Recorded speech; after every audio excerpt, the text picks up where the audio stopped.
Welcome to Nikki's Nightmares, where chilling tales come to life. In today's terrifying story, we explore the unsettling phenomenon known as glitches in the matrix, eerie moments when reality seems to break its own rules.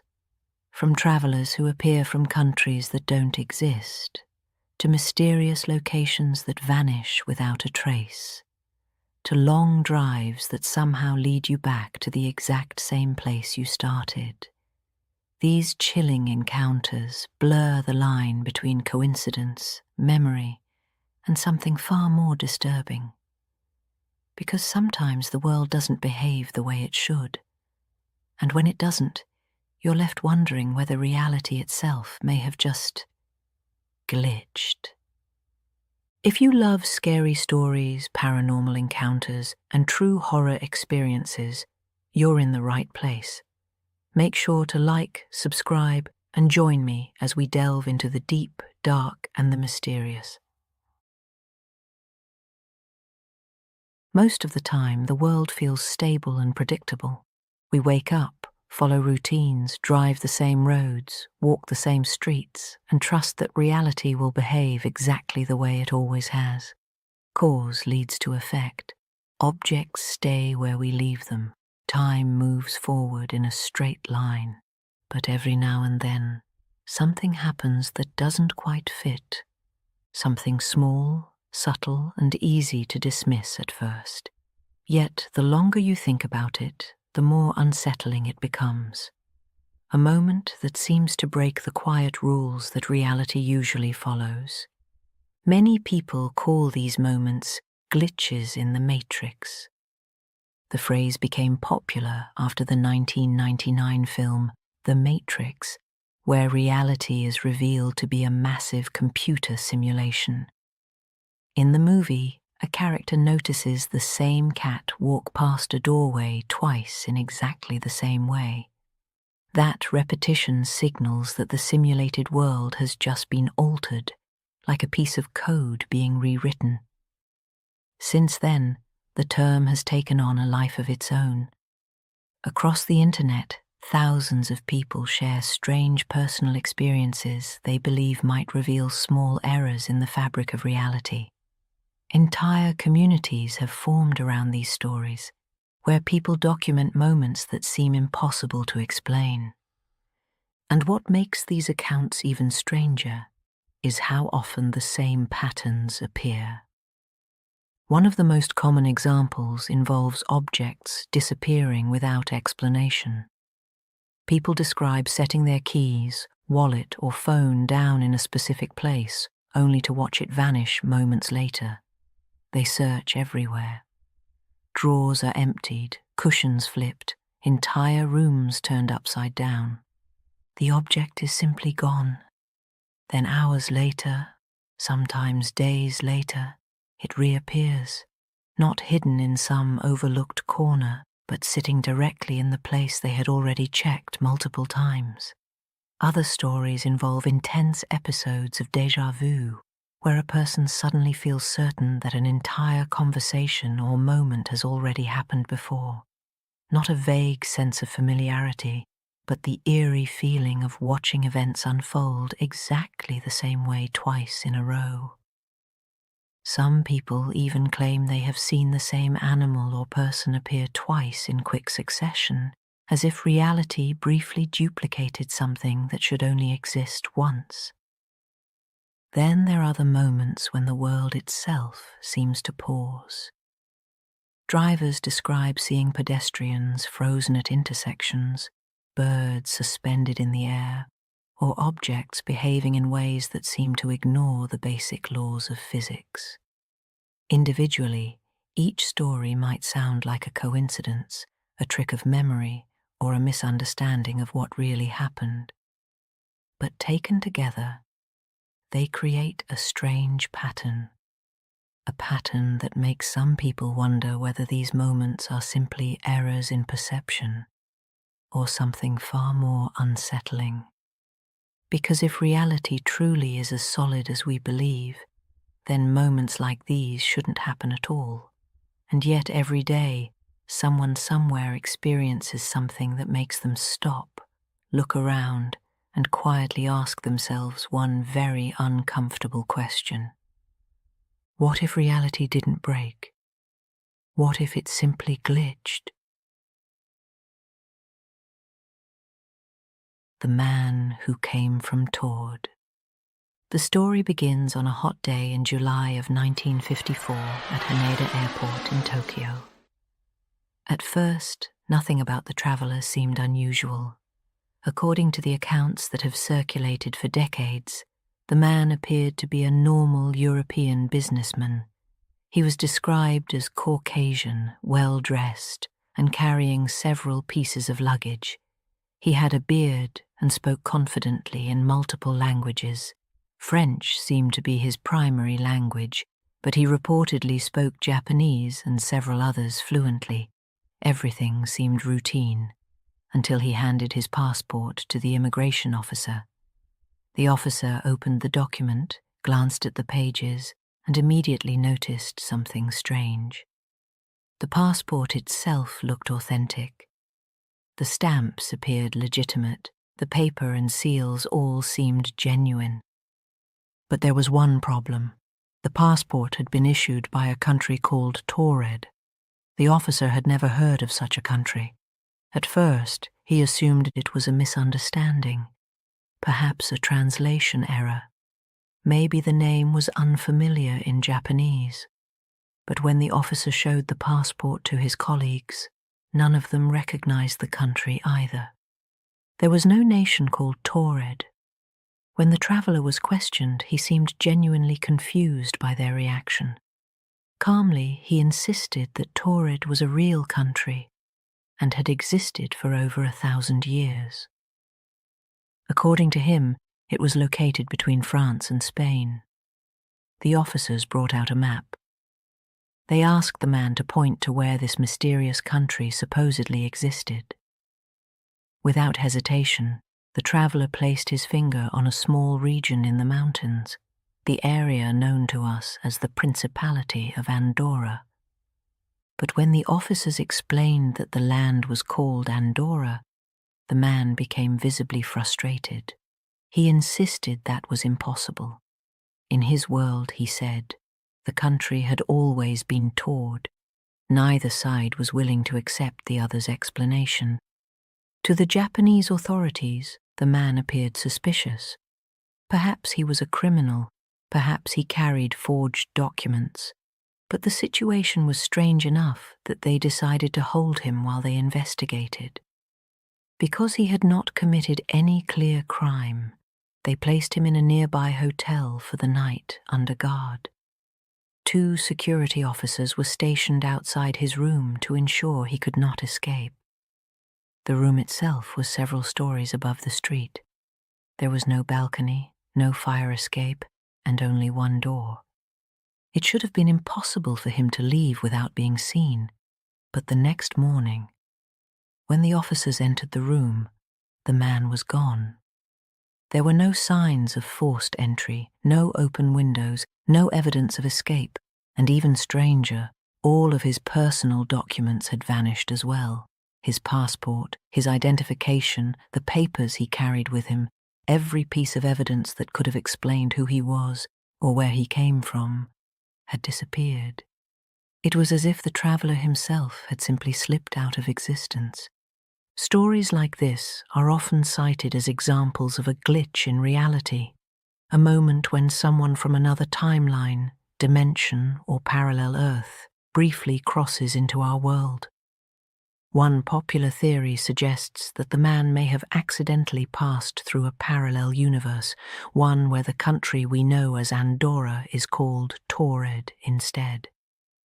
Others have proposed something even stranger, that he might have been a time traveler, displaced from another era entirely. But there may be a far more ordinary explanation.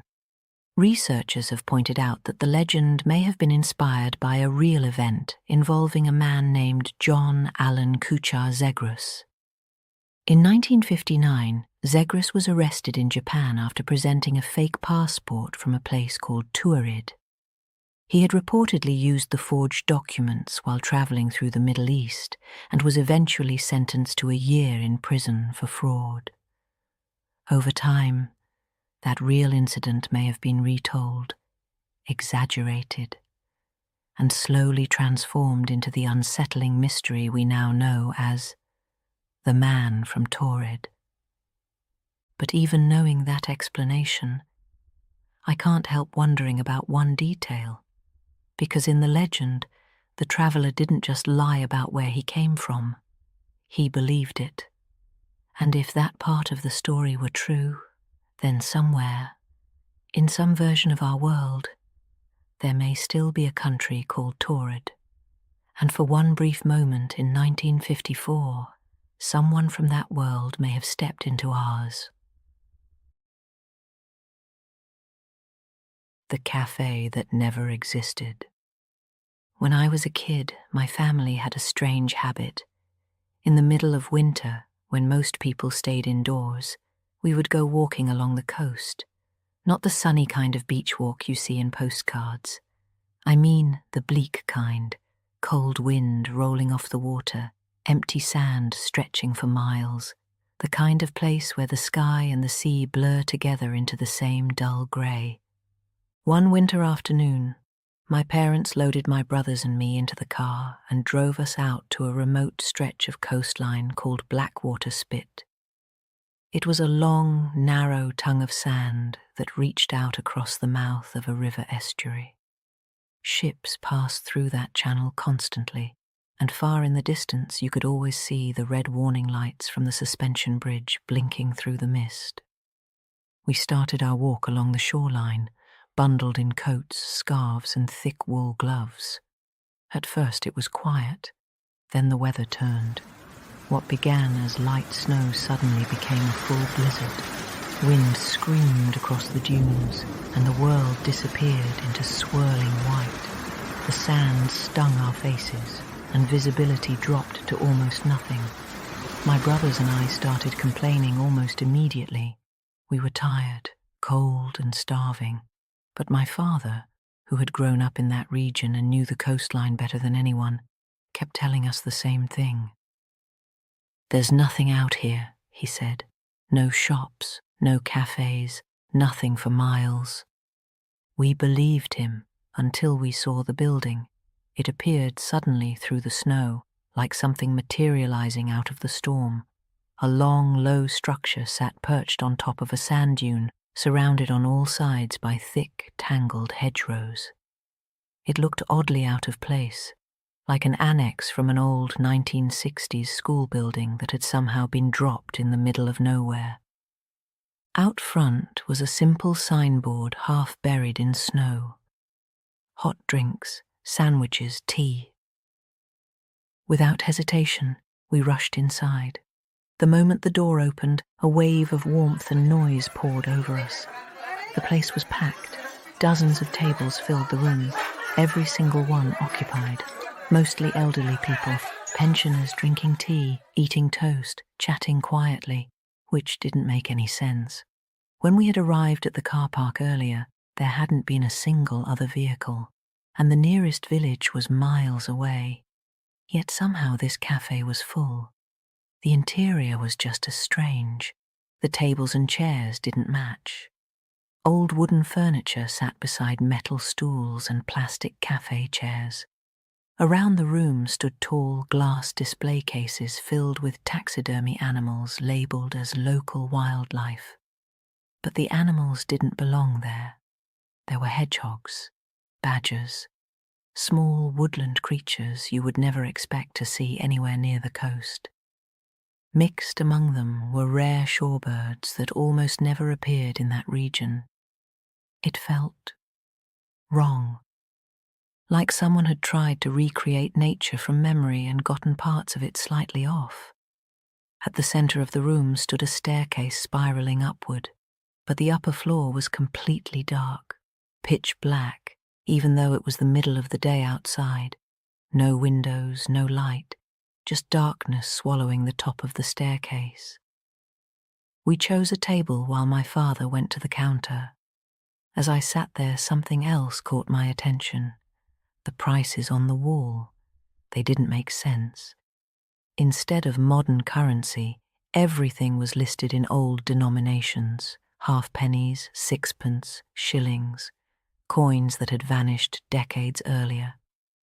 Behind the counter were several cheerful women serving food. They wore old-fashioned aprons and uniforms that looked like they belonged in another era. When my father returned with a tray of food, he couldn't stop smiling. He said the prices were unbelievably cheap, and the woman who served him had spoken in a regional dialect he hadn't heard since he was a child, words and phrases he thought had disappeared generations ago. He said it felt like stepping back in time. We sat there warming our hands around mugs of hot chocolate, eating thick toasted tea cakes covered in butter. It was delicious and oddly comforting. The whole time we were there, something else stood out. No one entered. No one left. Even when people clearly finished their meals, they simply remained seated. Eventually we finished eating, bundled ourselves back into our coats, and stepped out into the storm. The blizzard was still raging. We fought our way back to the car, drove slowly down the narrow track, and eventually made it home. And for years, we never questioned it, until we went back. Over the next decade, my family visited that same beach many times. The building was never there again. Not once. There were no ruins, no foundations, no hedgerows, no trace that anything had ever stood on that dune. When I got older, I decided to research it properly. The coastline there had been mapped in extreme detail for centuries because of the busy shipping channel nearby. I pulled historical maps from archives dating back to the early 1800s. Every survey, every land record, every map. They all showed the same thing. Nothing, no café, no building, no structure of any kind. My father never doubted the location either. That beach is unmistakable, a long, thin spit of sand stretching across the river mouth. And during the blizzard that day, I clearly remember seeing the red warning lights of the suspension bridge blinking through the snow. There is no question where we were, which leaves only one problem. That café never existed. It wasn't built. It wasn't demolished. It was never there at all. And yet, one winter afternoon, in the middle of a blizzard, my family and I sat inside it, drinking hot chocolate, eating tea cakes, in a place that should have been impossible, a place that, according to history, never existed. The gas station glitch. I've only had one experience in my life that made me seriously question reality. Not a strange coincidence, not a misremembered detail, but something that simply should not have been possible. It happened several years ago while I was working a travel assignment in Western Ohio. During the week, I stayed in a small hotel near the job site, and every Friday evening I would make the long drive back home. It had become a routine by that point: clock out, grab gas, and start the 2 to 3 hour trip down the highway. That particular night was no different. I finished work right around 5 in the evening and headed toward the interstate. Before getting on the highway, I pulled into a small, old-fashioned gas station sitting just off the road. The kind of place that looks like it hasn't changed in 30 years. Faded red pumps. A buzzing fluorescent sign in the window. Inside was a tiny convenience store that smelled faintly of burnt coffee and grease from the little grill in the back.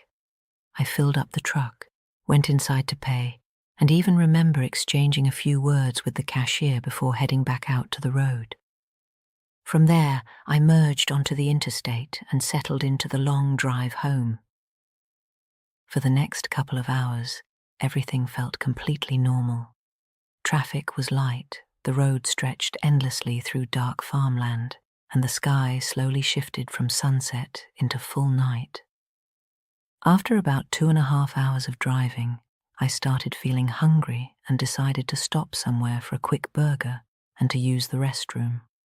I pulled out my phone, searched for the nearest gas station, and followed the directions off the highway. But the moment I turned into the parking lot, something felt wrong. The building looked familiar, too familiar. The same faded pumps, the same flickering sign in the window. My stomach dropped. It was the exact same gas station I had stopped at before getting on the highway. At first I told myself I had to be mistaken. Maybe it was just another small roadside station that happened to look similar. But when I stepped inside, the feeling of dread only got worse. The layout was identical, the grill in the back, the same smell of grease and coffee, even the same cashier standing behind the counter. I stood there for a moment, honestly feeling like my legs might give out. It felt as if I had somehow walked back into the same place I had left hours earlier. I ordered a burger anyway, trying to act normal while my mind raced. When I finally walked back outside, I checked my phone's GPS. According to the map, I was in the exact same location where I had fueled up earlier that evening, and the time on the clock said a little after 7. 2.5 hours of driving, completely gone. No distance traveled, no explanation. The strange part is, I clearly remember the drive.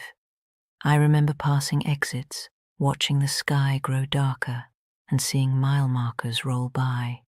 Even the fuel gauge showed I had burned gas during the trip. The only logical explanation I've ever been able to come up with is that somehow I fell asleep in the parking lot and imagined the entire drive. But that explanation doesn't sit right with me either, because I remember being on the road, and to this day, that is the only glitch I've ever experienced. But it still leaves me wondering something I can't quite shake. If those hours never happened, where was I driving? The story ends here, but the terror does not. Join me again, like, comment, and subscribe if you dare.